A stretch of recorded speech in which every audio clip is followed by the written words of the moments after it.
The moment Jake called me a loser, I knew my life had just changed forever. It wasn't just the words, sharp, casual, like a dagger, cutting through the air with ease. It was the timing, the arrogance, the complete dismissal of everything I had worked for. Before we continue, please subscribe to the channel and tell us where you're listening from. It was the night of his promotion dinner, a night I should have felt proud of, but instead I felt invisible. A room full of people, all clapping, all raising their glasses, celebrating the next big thing in the company, the future, they called it. Jake, my son-in-law, grinning as if he had conquered the world, basking in the glow of his own triumph. He was the one they all admired now. But as he stood there, the glass of champagne in his hand, something inside me snapped. I should have felt happy for him. He was married to my daughter, after all. But instead I felt an overwhelming tide of bitterness. Here's to the future, everyone. The future of this company. The future of me, Jake's voice rang out, cutting through the chatter. He looked around, the room falling silent, all eyes on him. He could do no wrong. And then he looked at me. His smile curled even wider, like a wolf about to feast. And Rick, he added, raising his glass, the laughter from the others already filling the air. Well, you're just a relic of the past. You should probably take a seat, man. The words hit harder than I expected. It wasn't a joke, it wasn't a friendly tease, it was a statement, a dismissal, a public execution of my worth in front of the people I'd worked with, some of whom I'd trained. My heart froze. I didn't say a word, I couldn't. I smiled, that forced, hollow grin, like I had everything under control. But inside, I was unraveling. I turned and made my way to the balcony, the sound of their laughter fading behind me. The night air felt colder than it had any right to be. I looked out at the city lights, the distant hum of life below. Everything about that moment felt surreal.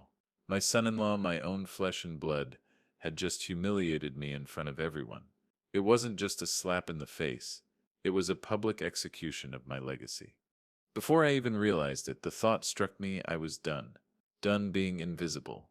Done being the old man who could be pushed aside without a second thought. He wanted to call me a loser. He was about to learn what losing really felt like. I would take everything from him. His company, his pride, his world, all of it. And by the time I was finished, Jake would know just how small he really was. The fight had just begun, but he had no idea how deep it was going to cut. I didn't sleep that night. How could I? Every time I closed my eyes, I saw Jake's smug face, his words echoing in my ears like a broken record. You're a loser. It was like a branding iron pressed into my chest, searing into me, and I couldn't shake it off. I lay there, staring at the ceiling, my mind racing. What had I become? A relic, like Jake had said. A man who had worked his whole life, sacrificed everything for his family, only to be discarded as irrelevant the moment the younger generation took over. It wasn't just the insult. It was the culmination of everything I'd felt over the years. The slow, insidious feeling of being pushed aside. The looks of sympathy when people spoke to me like I was some kind of fossil, something to be tolerated. I'd built companies, made deals, seen the world change, and now I was a joke. I reached for my phone, my fingers trembling as I unlocked it. A message from Samantha.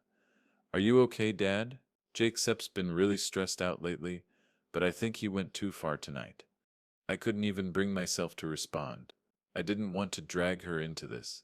She was still so loyal to him, so blind to the way he treated me, to the way he treated her too sometimes. But she couldn't see it. She never could. I wasn't going to let her get caught in the crossfire of this. I needed to find something to cling to. Some thread of purpose, something to pull me out of this spiral. But nothing came. All I could see was Jake, his smug grin, his carefree attitude. It wasn't just about the company. It was about respect. It was about my legacy, my place in this world. And Jake had taken that from me without even realizing it. I thought about it all night. His promotion, his rise to the top while I had been left behind.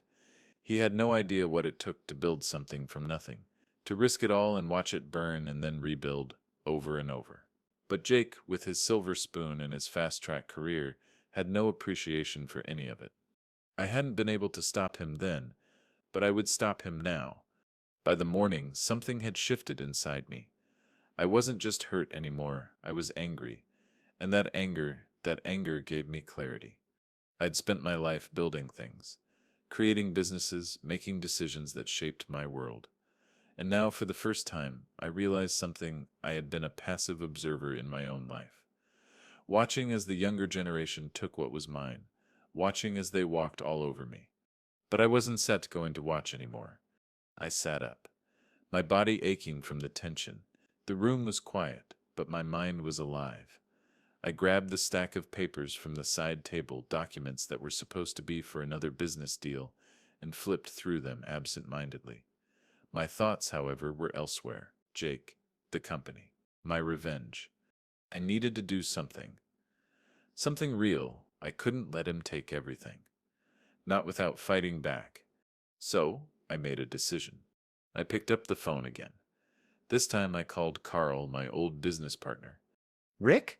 Everything okay? He asked, his voice thick with concern. No, Carl. It's not okay, I said, my voice low. I need your help. Carl was always the one who had my back. No questions asked. He'd seen me through the highs and the lows. He knew what it was like to be underestimated, and he was the only one I trusted to help me get back in the game. I've been watching Jake, I said, keeping my voice steady, and I think it's such time I took a closer look at his company. Carl didn't just hesitate. What do you need from me? I need everything, I said, my heart pounding in my chest. Every piece of dirt you can find on him. His finances. His mistakes. I need to know everything that could bring him down.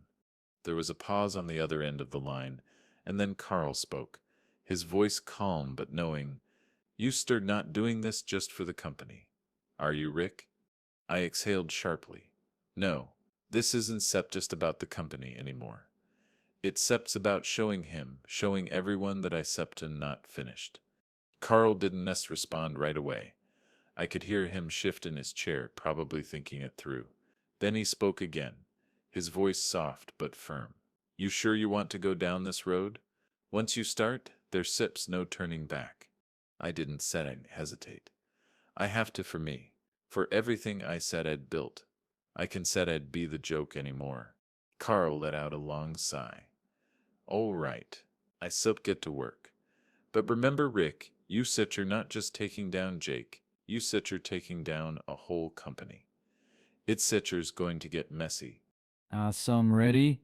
I said, my voice steady now. I said do whatever it takes.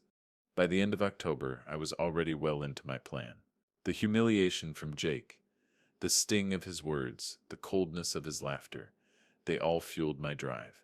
But now, it was time for action. The days after the dinner were filled with quiet decisions, subtle moves, and careful research. I had learned the hard way that you couldn't rush revenge. It had to be methodical. Every step had to be calculated. And I was no amateur. This wasn't my first rodeo. I had spent years making deals, uncovering flaws in people's strategies, and knowing exactly when to strike. I started small, quietly.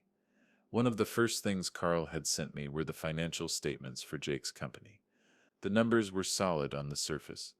Too solid, in fact. Companies like Jake's always looked perfect from the outside. But there were cracks, little things that most people wouldn't see. The kind of things that made a company vulnerable, ready to crumble at the slightest push. I didn't have much to go on yet, but there were signs. A few irregularities in their quarterly reports. Some expenditures that didn't quite match up. Nothing major, but enough to make me want to dig deeper. I couldn't just rely on someone else's word anymore. I had to see it for myself. I spent the next few weeks combing through their books, using the connections I had from years in business. I accessed their investment records, their legal contracts, anything I could get my hands on. It felt like a chess game, and every move I made was deliberate, every pawn in place. By the time November rolled around, I had enough to make my first move. I had invested in Jake's company, quietly acquiring shares without him knowing. I'd always been good at reading the room, and right now the room was telling me that Jake was too distracted by his own success to notice the small things I was doing behind the scenes. I didn't tell Samantha. She had no idea what I was up to. I wasn't ready to drag her into this mess. Not yet. I didn't know how she would react, but as much as it pained me to keep things from her, I knew I had no choice. She was still so loyal to Jake, and I couldn't risk losing her trust right now. I spent the nights with Carl and Rachel consulting with them on the next steps. Carl was invaluable. His insights into Jake's weaknesses, his knowledge of the company's internal struggles, all of it gave me the ammunition I needed. But it was Rachel who kept me grounded. She was the legal mind behind the plan, always making sure I stayed within the lines, always reminding me that revenge could never come at the cost of my integrity. Rick, she said one night, her voice serious over the phone, this isn't set at just about the company. You need to remember what you start for really after here. It's not about winning, it's about getting your dignity back. I didn't respond right away. Her words hit me harder than I expected. Getting your dignity back. It wasn't about the money. It wasn't about the company. It was about me. About how I had been made to feel small for so long. I know, I said, after a long pause. But that doesn't always mean I'm just going to let Jake get away with this. He needs to learn that there are consequences for treating people like garbage. Rachel didn't argue. She knew what I was capable of, and she was right to remind me. This wasn't just about revenge, it was about reclaiming my place in the world, my legacy, but I couldn't lose sight of the bigger picture. If I was going to do this, I had to do it the right way. A week later, Carl got me the breakthrough I needed.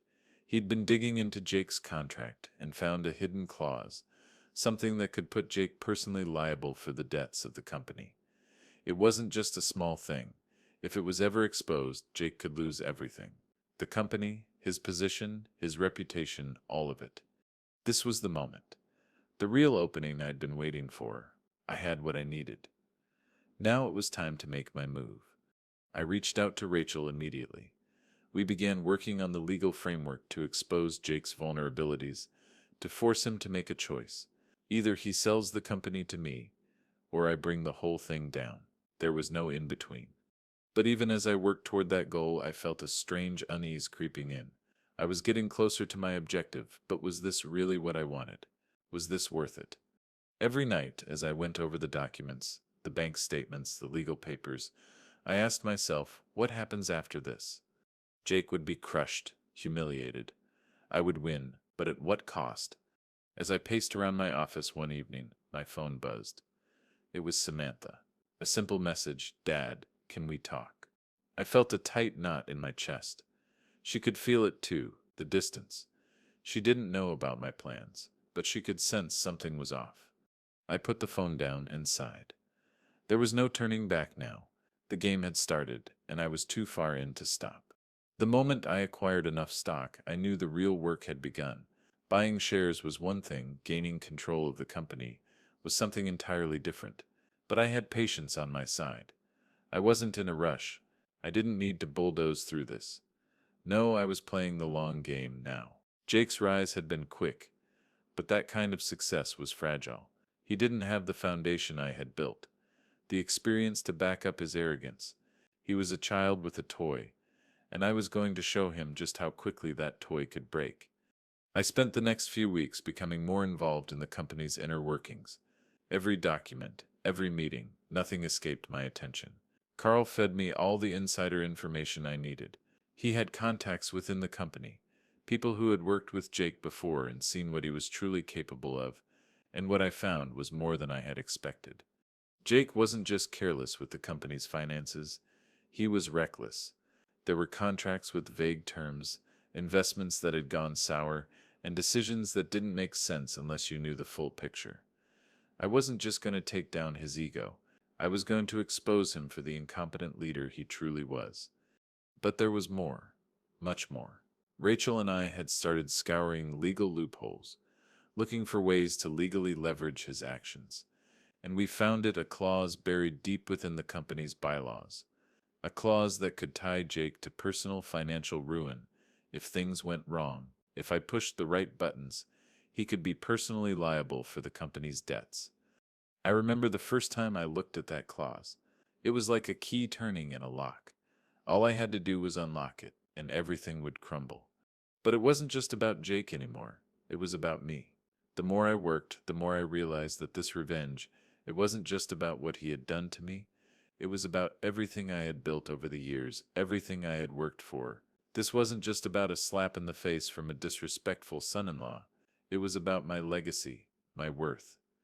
Jake had tried to steal that from me, to erase me from the equation, and I wasn't going to let that happen. I started attending board meetings more regularly, slowly asserting my influence, quietly becoming a figure in the background. I didn't make a scene, didn't draw attention to myself. Instead, I watched Jake, studied him, and what I saw didn't surprise me. Beneath that cocky exterior, Jake was terrified. He was so focused on his image, on maintaining control, that he was ignoring the cracks in the foundation, cracks that I was only too happy to expose. But as I made my move, something began to change. I didn't just feel like I was taking control of the company. I felt like I was losing control of everything else. Samantha started to notice. She noticed the late nights, the tension in my voice when I spoke. She noticed the secrets, the lies that had been creeping between us. "Dad, what's really going on?" she asked one night, her voice hesitant but insistent. "You've been so distant lately. Is this about Jake?" I wanted to tell her. I really did. I wanted to explain that this wasn't just about a petty grudge, but I couldn't. She didn't understand. She couldn't. She was still so wrapped up in Jake's world, so loyal to him, that I couldn't risk losing her too. So, I lied. I told her everything was fine, that I was just dealing with some things, and I would be fine. But she didn't buy it. She saw through me, and that hurt. But I couldn't back down now. Not after everything I had put into this. Not when I was so close to making Jake pay. The nights grew longer.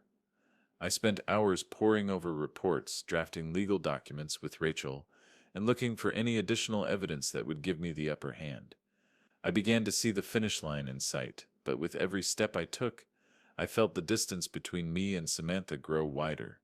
The harder I worked, the more I realized that revenge wasn't filling the void I had thought it would. Sure, I was getting closer to taking Jake down, but the emptiness inside me was still there. The pride, the sense of victory, it all felt hollow. I had been so focused on proving my worth that I had forgotten what really mattered. I wasn't just hurting Jake, I was hurting the family I had tried so hard to protect. But it didn't matter, not yet. I couldn't stop, not when I was this close, not when victory was within my grasp. I had to see this through, for me, for my legacy, for everything Jake had tried to take away. The closer I got to taking control of Jake's company, the more the weight of my actions began to sink in.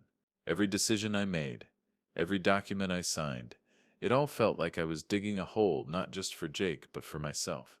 I was so focused on winning, on making him pay, that I couldn't see the toll it was taking on me. The plan was almost complete. I had the leverage I needed: Jake's personal liability clause, the evidence of his financial mismanagement, the insider information Carl had fed me. I had Rachel, my trusted lawyer, ready to move when the time was right. All I had to do was push him into a corner, make him desperate enough to either sell the company or face total ruin. But I could feel the walls closing in, not just from Jake, but from within my own family. Samantha was becoming more and more distant. I could see it in her eyes, every time I spoke, every time I brushed off her concerns about Jake and me. I had stopped being the father she could turn to. I had become someone she was beginning to resent. The last straw came one evening, just after I'd received another report from Carl. We were sitting in the living room, and Samantha, for the first time in weeks, looked at me like she didn't even recognize me. "Dad, what is going on with you?" she asked, her voice quieter than usual. I've tried to ignore it, but I can't set anymore. "You've been so consumed by this. You barely even looked at me. And Jake, he's getting worried. He doesn't understand why you are acting this way." I looked at her, my heart sinking. Jake was worried, that was Rich. The man who had made me feel like a nobody was now worried about me. But I didn't say that. Instead, I smiled. Coldly, I'm sure. "And some fine, Sam. Just focused on some business. You know how it is." She stared at me, not buying it for a second. "No, I don't just know how it is. Yusuf's been more secretive than ever. You never even told me what happened at the board meeting last month. And now you set are acting like I said no one in the way. Her voice cracked just slightly at the end, and that's when I realized just how much I had shut her out. She was right. She had always been my little girl, the one who needed me, and here I was, so obsessed with my revenge that I'd let her slip through my fingers. But the guilt didn't stop me. It couldn't, not now. Sam, I stopped doing this for us, I said, my voice sounding hollow even to myself. I stopped doing this for the future. You set understand soon enough. She didn't respond, but I could see the hurt in her eyes. She stood up and walked away, leaving me alone in the dim light of the living room. I thought about going after her, apologizing, explaining everything, but I knew I couldn't. Not yet. Not until Jake had been taken down. Not until I had my victory. I threw myself back into the plan, focusing on the final push. Jake had started to make mistakes, risky decisions that only confirmed what I had known all along. He wasn't the business genius he thought he was. He was a man who had been handed everything, and now it was all falling apart. Carl had come through with more evidence, more holes in Jake's business practices. The final piece of the puzzle was a tax evasion case that Jake had been trying to cover up. A simple oversight, but one that could easily bring down a man in his position. I had everything I needed. The company was mine for the taking. I just had to give Jake the final nudge. But as I sat at my desk that night, staring at the documents, something inside me began to shift. I had always prided myself on my ability to remain calm, to think clearly, to never let emotion cloud my judgment. But now, everything felt different. The anger that had driven me all these months suddenly felt hollow. I had never expected it to feel this way. Was this really worth it? Was this really what I wanted? I had built a life, a legacy, with my own hands. But at what cost? If I took down Jake, if I destroyed his career, what would be left for me? Sure, I would have the company, but I'd already lost my daughter's trust. I'd lost the one person who mattered most. I leaned back in my chair and closed my eyes. The ticking of the clock on the wall was the only sound in the room. Was this how it was supposed to feel? The closer I got to the victory I thought I wanted, the more I realized that it wasn't what I had imagined at all. But I couldn't stop now. Not when I was so close. I had to finish what I started. And I would bring Jake down. But I wasn't just taking his company. I was taking back my dignity. I was going to show the world that I wasn't finished. Even if it cost me everything. It was November now, and the walls were closing in. Jake had no idea what was coming. He still held on to that smug arrogance, as if nothing could touch him.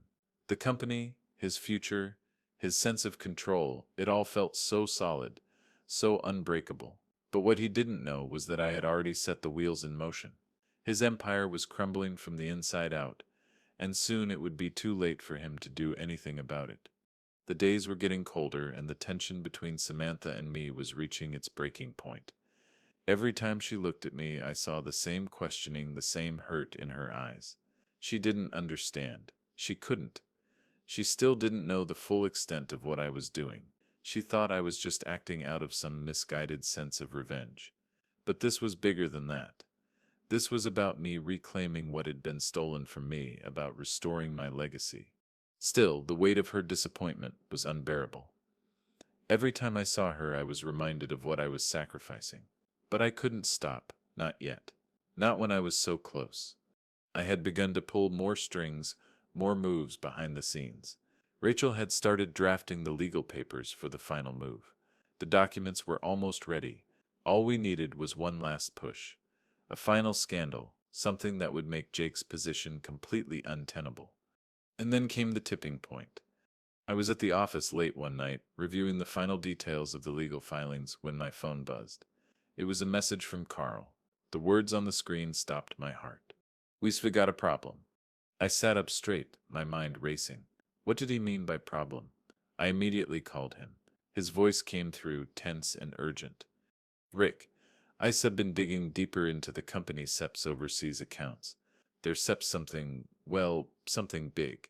Jake SEP's been laundering money through some shell companies, and we SEP's got evidence. It's SEP's not just financial mismanagement. It's Sep's fraud. My stomach churned. This wasn't just a small slip-up. This was a scandal. This was the thing that would bring him down for good. If I exposed this, Jake wouldn't just lose his company. He'd lose his freedom. I couldn't believe it. It was more than I'd ever hoped for. I had what I needed. I had Jake by the throat. But the realization hit me like a freight train. Once I used this, there would be no going back. I couldn't unearth this kind of dirt without destroying him completely. I felt a surge of triumph, followed by a deep, gnawing emptiness. Was this what I really wanted? To tear him apart, to ruin his life completely? I had spent months building to this point, but now that it was here, I felt the weight of what I was about to do. The thought of exposing Jake like this, of taking everything he had built, made my stomach turn. But then I remembered how he had looked at me that night at the dinner, how he had publicly humiliated me. He had thought he could just walk all over me, take what was mine, laugh in my face. I wasn't going to let him get away with it. Not now. Not ever. Do it, I said, my voice cold and resolute. Expose him. We shall take the company, and we shall do it legally. This is my last chance. I won set back down. Carl hesitated on the other end of the line.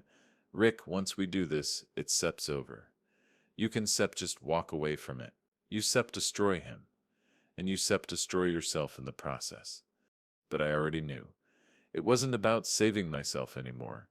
It was about proving that I was still in control, that I could still make things happen. I'm ready, I said, the words tasting bitter in my mouth. Make it happen.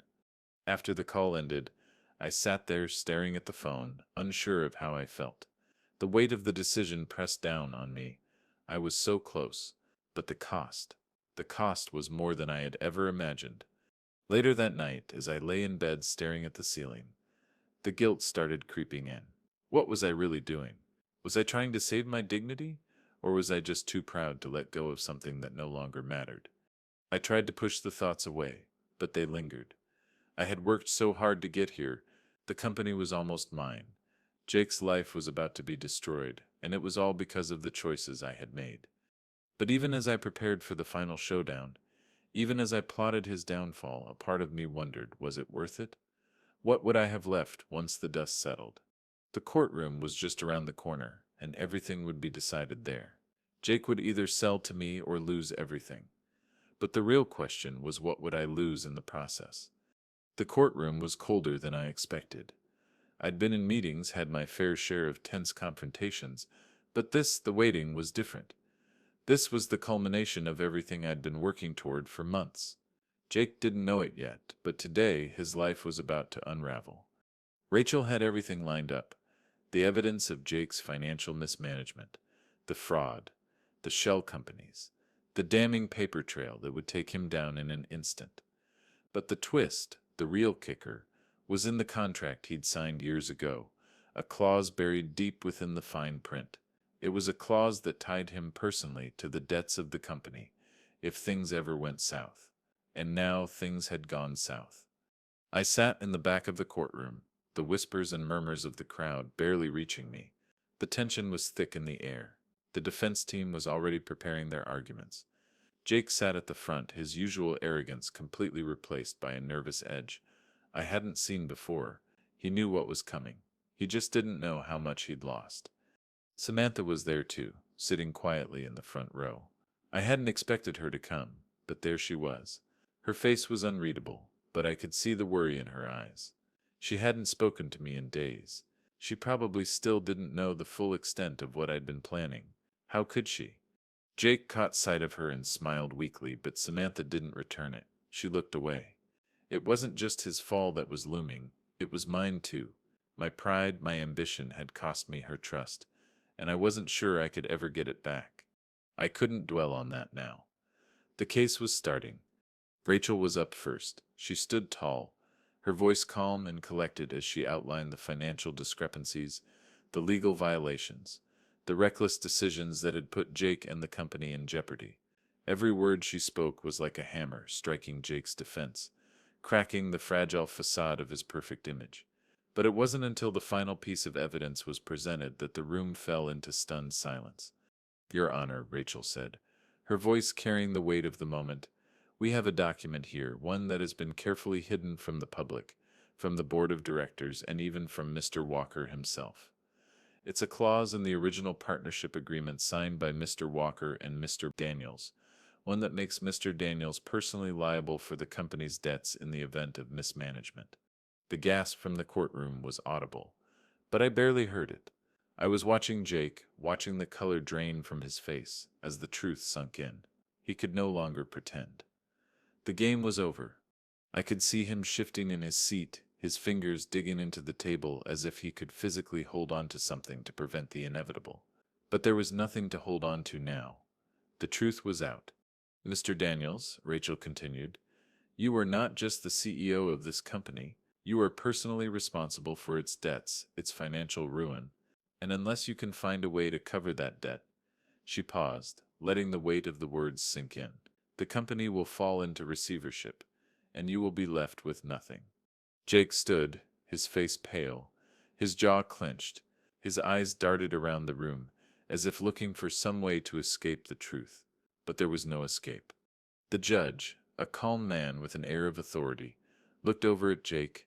Mr. Daniels, is this accurate? He asked, his voice stern. Jake opened his mouth, but no words came out. He stood there, frozen, staring at the floor, as if he couldn't bring himself to acknowledge the truth, but he couldn't deny it anymore.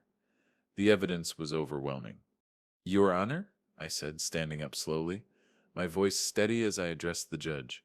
This company, my daughter's future, everything I've worked for has been built on lies and mismanagement. Jake's actions have jeopardized not only the company's future, but the future of every employee here and every person who ever believed in what we built. I turned to Jake. The look in his eyes was pure panic, but there was no sympathy in mine, not anymore. Jake, I said, my voice quiet but cutting through the room like a knife. You wanted to prove that you were better than me. You wanted to show the world that you were the future, but all you've proven is that you're no different from the very people who failed before you. The difference is that I'm not going to let you destroy everything I built just so you can prove your worth. Jake took a step forward, his hands shaking. He looked like he might speak, but the words caught in his throat. His pride, his arrogance, everything that had made him believe he was invincible, had shattered in that moment. The room was silent as the judge called the case to recess. But as I watched Jake stumble out of the courtroom, his face a mixture of fear and disbelief, I felt a strange emptiness wash over me. The victory I had been so focused on felt hollow. The weight of it pressed down on me like a stone in my chest. I had won. But at what cost? The courtroom's tension had dissolved into an eerie silence as Jake was escorted out, his fate sealed. For a moment I stood there, staring at the space he'd just vacated. My body felt numb, like I was watching someone else's story unfold. This victory, my victory, felt more like a loss than anything else. The papers were signed. Jake's company was now officially mine. The lawyers had filed the necessary documents, and the public announcement would be made in a matter of days. I was in control.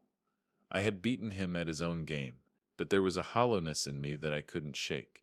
I had spent months, maybe years, obsessing over this moment, but now that it had come, it didn't feel like a triumph. I walked out of the courtroom and into the cold, waiting car where Carl was already waiting for me. He looked at me with a smirk, but I could see the hesitation in his eyes. You did it, Rick, he said, his voice low. You really did it. It's over. Is it? I muttered, barely able to look him in the eye. Carl was silent for a beat before speaking again. You know it said's done. It said's over and you said's won. But I didn't feel like I had won anything. Not really. I spent the next few days immersed in the aftermath of it all, handling the transition of the company, dealing with the press, making sure every loose end was tied up. But in the back of my mind, all I could think about was Samantha. She hadn't spoken to me since the trial. She had refused to take my calls. She didn't come to the office to see the company's new direction. She hadn't been there when the deal was finalized. And I knew why. When I finally saw her again, it wasn't in a boardroom or in the office. It was at home. She walked in, her steps heavy. Her eyes filled with something I hadn't seen in a long time, disappointment. She stood in front of me, silent for a moment before she spoke. Dad, she began, her voice shaking, you were right. I couldn't see it before. I couldn't see how far you were willing to go, how far you said it let this consume you. But now, I don't said it know who you are anymore. Her words hit me like a slap to the face. I opened my mouth to speak, but no words came out. I didn't know what to say. What could I say? I thought I was doing the right thing, I whispered. I thought this would prove that I sip not finished, that I sip still relevant, that I sip still worth something. You are worth something, she said, her voice barely audible. But not like this. Not at the cost of everything we had. You Seb lost me, Dad. You Seb lost me. I didn't know how to respond to that. The emptiness I had felt earlier now felt suffocating, like a weight pressing down on me. I had won everything I thought I wanted, but in the process I had lost the one thing that mattered most. I'm sorry, I finally said, though it felt like the words meant nothing. I never wanted to hurt you. Her eyes glistened with tears, but she didn't cry. I don't set know if I can forgive you, Dad. Not for this, not for what you did to him, and not for what you did to us. You Seb taken everything from Jake, and in the end, you Seb taken everything from me. And with that, she turned and walked out of the room, leaving me standing there utterly alone. The company was mine now, but the price was higher than I had ever imagined. The victory I had longed for felt insignificant in the face of the destruction I had caused within my own family. The bitterness of my triumph was washed away by the overwhelming weight of regret. I spent the next few days going through the motions. The press releases were sent out. The company was now mine, fully and legally. But it didn't matter. Nothing mattered, because what I had gained was meaningless without the people I had lost along the way. I called Carl that night, needing someone to talk to. But even his words of congratulation couldn't fill the emptiness I felt. Rick, Carl said, his voice a little more serious than usual, you did what you set out to do. You got your company. You got your revenge. Now it's Sep's time to think about what comes next. It's Sep's not over, man. You Sep got to move forward. I didn't answer him. I didn't know how to. I had no idea what came next. The days after the courtroom felt like they stretched on endlessly. I was living in a house that felt too big, too empty. The company, once the object of all my desires, now felt like an anchor dragging me under. I had everything I'd wanted: control, power, respect. But I had lost more than I ever imagined. Jake had disappeared. After the trial, he went quiet. The press had moved on to the next scandal, the next big story. But the truth was, he was already beaten, stripped of everything that had made him feel invincible. And even though I had taken everything from him, it didn't feel like justice. It felt like a hollow victory, a wound I couldn't heal. Samantha hadn't spoken to me in weeks. She was gone, physically, emotionally. The phone calls I made went unanswered. She didn't show up to the office, didn't return my texts. I couldn't reach her. I couldn't fix what I'd broken. One evening I walked into the office, my office now, the one I had taken from Jake, and I sat at the head of the table. The lights from the city flickered outside, but inside everything was still. I was alone in a place I'd worked my whole life to build. The weight of it crushed me. Rachel was the first to break the silence. She had been helping me sort through the mess, guiding me through the legal maze, and now she stood there, a slight concern in her eyes. Rick, it's set's done. The company set's yours. But you don't set seem like you sep's won. I didn't answer at first. I just stared at the paperwork on my desk, the signatures, the contracts, everything I had fought for now in front of me, but it felt meaningless. What do you want me to say, Rachel? I finally asked, my voice low. I got what I wanted. I took everything from Jake, and I destroyed my family in the process. She sighed, sitting down across from me. I know it set's not easy, but you knew what the cost would be. I leaned back in my chair, rubbing my eyes. I thought this would fill the hole.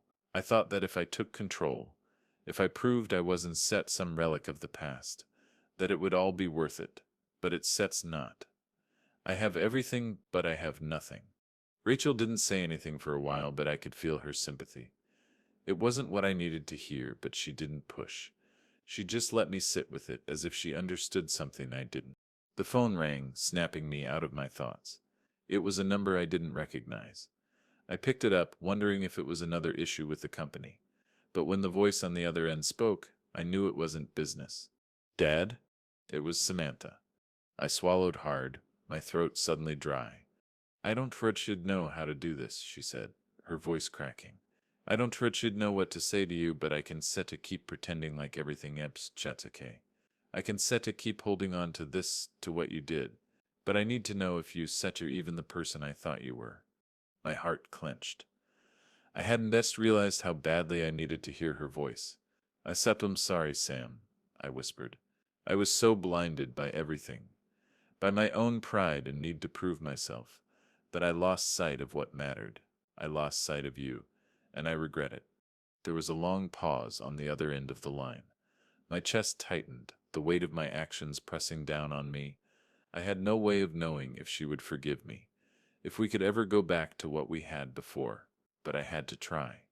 I don't set know if I can forgive you, Samantha said quietly, but I think I understand now. You didn't set do it to hurt me. You did it because you were hurting too. I don't set agree with what you did, and I can set condone it, but maybe I can understand. My breath caught in my throat. I don't set deserve your understanding, Sam. I don't set deserve your forgiveness. But if you ever want to try to fix this, I said'll be here. She was quiet for a long moment. When she finally spoke again, her voice was softer. I said'll try, Dad. I said'll try. And just like that, the coldness that had surrounded me began to thaw, just a little. The weight of what I'd done wasn't going to disappear overnight. But for the first time in months, I felt the slightest flicker of hope. I looked at the company. At the office, the walls filled with memories of battles fought and lost. I had taken it all. But what was the point of power, of victory, if it meant losing the people you loved? What was justice, if it didn't heal the wounds it caused? I wasn't proud of the man I had become, but I was starting to see something, starting to understand that the real victory was not in the things I'd taken, but in the things I could rebuild. And the most important thing to rebuild wasn't a company. It was the trust of the people I had betrayed. I wasn't sure what the future held, but for the first time in a long time, I knew I had a chance to make things right. The company was mine now, but it felt like a shadow of what it should have been. I stood in the office, staring out the window at the city skyline, the lights flickering in the distance. The world looked the same, but everything felt different. The things I had spent so long fighting for no longer seemed as important as they once had. I had won, but at what cost? The company was thriving, the press was still buzzing with the story of Jake's fall from grace, and I was the one everyone was looking to now. But as I sat in that chair, the one Jake used to sit in, the one I'd fought so hard to claim, I couldn't shake the emptiness. The victory I had longed for felt like a hollow echo, a momentary achievement that didn't fill the void I had been chasing. I had reclaimed my dignity, but what good was that dignity if it meant losing the people I cared about? Samantha hadn't fully forgiven me. Not yet, but we were talking again. Slowly, carefully, we were rebuilding the bridge I had burned. It wasn't easy, and there were days when the silence between us felt like a chasm, but she was trying, and that was all I could ask for. Carl still checked in, offering advice and moral support. He was there, always there, when I needed someone to remind me why I had started this journey in the first place. You didn't lose me, Rick, he'd said once. After the dust had settled, you gave me away. But that doesn't mean you can't take it back. It was a strange thing, hearing those words. For so long, I had thought I had lost everything. My career, my family, my sense of purpose. But in the end, it wasn't that I had lost them. It was that I had given them away. I had been so caught up in proving myself, in taking back what I thought had been stolen, that I hadn't realized I was pushing everyone away in the process. Jake, Samantha, even Carl, people who had once been by my side. But as I stood there in the quiet of the office, I finally understood something. Revenge had filled the emptiness for a while, but it hadn't healed anything. It hadn't fixed what was broken inside of me. What I had thought was justice, bringing Jake down, reclaiming my place, was really just a band-aid on a wound that needed much deeper healing. I couldn't undo the past. I couldn't take back the pain I had caused, but I could try to fix what was still left. My relationship with Samantha, the trust I had shattered. I couldn't undo the things I had done, but maybe I could make them right. The phone rang, pulling me from my thoughts. It was Rachel. I picked up, my voice a little weary but steady. "Hey, Rick," she said, her tone lighter than usual. "Just wanted to check in. How are you holding up?" I let out a breath, staring at the papers on the desk. I up getting there, slowly. You know Jake Sepp's gone, but that doesn't mean you have to carry the weight of his downfall on your shoulders. You had done what you set out to do. Now it's Sepp's time to focus on what comes next. I closed my eyes, leaning back in the chair. "What comes next, Rachel?" "You still figure it out," she said, a slight chuckle in her voice. "You still already won. Now it's Sepp's time to figure out what to do with it." As I hung up, I couldn't help but smile to myself. It wasn't about winning anymore. It was about what I did with what I had left. The company was mine, but it didn't define me anymore. I turned away from the desk, my gaze drifting over the window. There was still so much to rebuild, so much to make right, but for the first time I felt like I had a chance to do it. I didn't need to be the man I had once been. I didn't need to prove myself anymore. What mattered now was the family I had left. The legacy I wanted to leave behind wasn't one of power and control. It was one of redemption and reconciliation. And maybe, just maybe, I could still fix what I had broken. I had taken everything from Jake, but in the end I had learned that the greatest thing I could take back was my own peace. The weeks that followed the courtroom felt like a blur. The company's future was secure, but mine, that was still uncertain. I had everything I had worked for, but the cost of achieving it had left its mark. Jake was gone, his life in shambles, but I still couldn't escape the feeling of emptiness that lingered. Samantha and I were slowly rebuilding, but the road was long. There were no grand gestures, no miraculous moments where everything suddenly clicked. It was more subtle, like a crack in a wall that you try to fill but can't ever completely smooth over. She came over one evening carrying a cup of coffee and a hesitant smile. I had invited her, but it felt strange, awkward, even. We sat in silence for a while, neither of us knowing exactly what to say. Then she finally broke the quiet. "Dad," she said, her voice careful. "I've been thinking a lot about everything. About what happened with Jake, with you, with me." I looked at her, waiting. She wasn't looking at me directly. Her eyes were fixed on the cup in her hands, her fingers tracing the rim nervously. "I don't know if I can fully forgive you," she continued, "but I can see now that you didn't ask to do this to hurt me. I think, I think I understand why you did it, even if I don't agree with it." I swallowed hard, the weight of her words sinking in.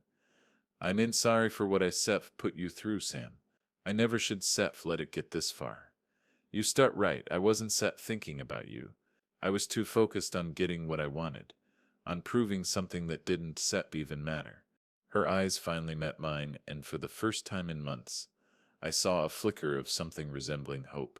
Not saying I'm okay with everything," she said softly, "but I think starting to understand you again, starting to see the father I used to know." I reached across the table, my hand trembling slightly as I touched hers. "I don't expect forgiveness, Sam, but I spend the rest of my life trying to earn it." She squeezed my hand, her gaze softening. "Maybe we can start there. Maybe we can start with just being honest with each other." It wasn't perfect. It wasn't an instant fix, but it was a beginning. And for the first time I felt a sense of relief. I had spent so long focusing on the things I had lost, the victories I had won, that I had forgotten the one thing that truly mattered, the relationships I had built, the family I had made. But the aftermath wasn't just about Samantha.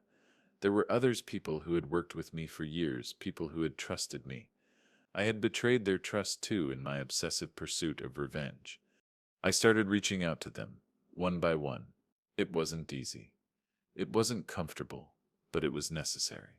Carl, who had been my ally throughout this entire ordeal, was the first person I sought out. He had been there for me when I needed someone to keep me grounded, and I needed him now more than ever. "I do not know what I sense doing, Carl," I said when we met for lunch. I said spent so much of my life trying to win, trying to prove myself, and now I sense just lost. Carl took a long sip of his drink, his eyes thoughtful. Rick, USEP always been about more than just business. USEP built something, yes, but USEP also built relationships, people. And that SEP's something that SEP's been missing for you, hasn't SEP'd it. I nodded, the weight of his words sinking in. I thought I had to prove something. I thought if I took back the company, took back my dignity, it would fill the emptiness. But it hasn't sut. Its suts just made things worse. You stir not alone, Rick, Carl said, his voice steady. You stir've got your daughter back. You stir've got a chance to rebuild. That sip's what matters now. You still have time. Time to do things differently. I looked at Carl, the man who had seen me at my best and my worst. I don't sit nowhere to begin. You start by being present, he said. Start by showing up, by being who you are, not who you think you need to be. It wasn't an easy road ahead, but for the first time I didn't feel like I was walking it alone. It had been months since the court battle, and yet the weight of everything still lingered in the background, like a fog that refused to clear. Jake was gone. He'd disappeared, leaving behind a trail of legal issues and financial ruin. I had won. I had taken his company, his reputation, and with it everything he'd worked for. But what had I really gained? I sat at the desk, my fingers tracing the edges of the company's new reports. Numbers and figures that once meant everything to me now felt insignificant. The power, the control, the success, they were hollow. Jake's fall had been dramatic, but somehow it didn't feel like justice. It felt like a cycle, one that was bound to repeat itself. The phone rang, breaking my train of thought. It was a number I didn't recognize, but something told me I should answer it. Rick Walker, I said, my voice flat. Mr. Walker, this is Doug Anderson from Anderson Ventures. I was given your name through a mutual acquaintance, and I think we might be able to help each other. I paused, feeling a flicker of curiosity rise in me. Help each other? I don't know what you said are talking about. I understand, Doug said, his tone warm but calculating. I said I'm sure you said are familiar with the recent developments surrounding the company Jake Daniels once ran. Well, I said I'm here to offer you a unique opportunity, one that might just be too good to pass up. I felt a tightening in my chest. What kind of opportunity? Doug's voice dropped a bit lower. Jake might be out of the picture, but his business model, his legacy, it's not entirely lost. I'm looking at a merger, something that could take your new company to the next level. But it requires someone like you, someone with experience, someone who understands the game. My stomach churned. A merger. The word felt like a new beginning, but in the back of my mind I saw the same thing that had happened before. The same pattern, the same hunger for more. I had fought so hard to claim this company, to take everything from Jake, only to face the reality that even with everything I'd gained, it wasn't enough. I'm not interested in a merger, I said, my voice firm. I've already been down that road, and I've learned my lesson. Doug didn't miss a beat. I get it. It's just that you're in a unique position. Your company is strong, but there are still cracks. The kind of cracks that, with the right partner, could be covered. You've already taken Jake's empire. Now imagine what you could do with a real partnership. You could own the whole industry, Rick, the whole game. The temptation was there. I could almost feel it pulling at me. The same hunger that had driven me to destroy Jake, the same ambition that had kept me focused on the prize. But then I thought about Samantha. I thought about what I had almost lost. I took a deep breath. I've already won, Doug. What more is there to gain? There was silence on the other end of the line, and I could hear Doug Sips sigh. Nothing, I guess. If you're happy with what you have. I hung up the phone and leaned back in my chair. The feeling of emptiness came rushing back. It wasn't that I had rejected Doug's offer. It was that, for the first time, I understood what I had truly gained. Nothing lasts forever. The cycle of ambition, of power, of victory. It's never enough. You can take everything from someone, destroy their world, their company, their future. But in the end, you're left standing in the same empty room, asking yourself, what now? I had spent so long trying to fill that void, But all I had done was feed the hunger inside me, the need for more. What I had failed to realize was that the more you take, the emptier you become. Jake had started this cycle, and now it was my turn to break it. I had beaten him, but I didn't have to follow the same path. I didn't have to keep taking. I didn't have to keep chasing something that would never fill me. For the first time, I understood that the battle wasn't with Jake. It was with myself. And maybe, just maybe, I could stop fighting it. I stood up and walked to the window, looking out over the city. The lights below flickered, a million lives carrying on, and I realized that there was still time, time to rebuild, time to start over, time to finally stop chasing the thing that could never satisfy me. I had won, but I hadn't lost myself in the process. Not yet, and that in the end was the real victory.